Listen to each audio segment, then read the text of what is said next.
আমিও শিখেছি এই সোশ্যাল মিডিয়া থেকেই, আজ আপনাদের সাথে শেয়ার করছি। যদি আমার থেকেও আপনারা দেখে কিছুটা উপকৃত হন তাহলে আমার ভালো লাগবে।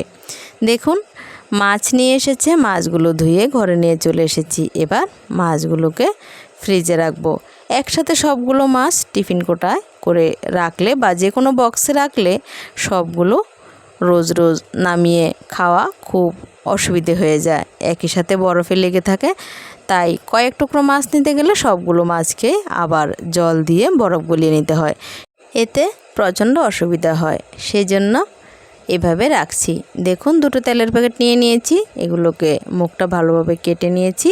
এবার ওই তেল সমেত প্যাকেটের মধ্যেই, মানে যেটুকু তেল গায়ে লেগেছিলো ওইটার মধ্যেই মাছগুলো রেখে দিচ্ছি।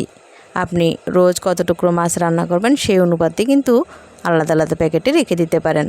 আমি এক প্যাকেটে রেখেছি 8-9 টুকরো, আর এক প্যাকেটে একটু বেশি মাছ ছিল সেগুলো রেখে দিলাম। এই কৌটার মধ্যে আলাদাভাবে একটা প্যাকেটে আর মাছের মাথাটা রেখে দিলাম, যখন প্রয়োজন পড়বে আলাদা প্যাকেটটা নিয়ে নেব। আর এইদিকে এই প্যাকেটটার মধ্যে কয়েক টুকরো রেখেছি, আরও 2 টুকরো বেঁচে গেছে, সেগুলো রেখে দিলাম। এবার এগুলোকে ফ্রিজে রেখে দেবো। ভালো লাগলে একটা লাইক করে দেবেন।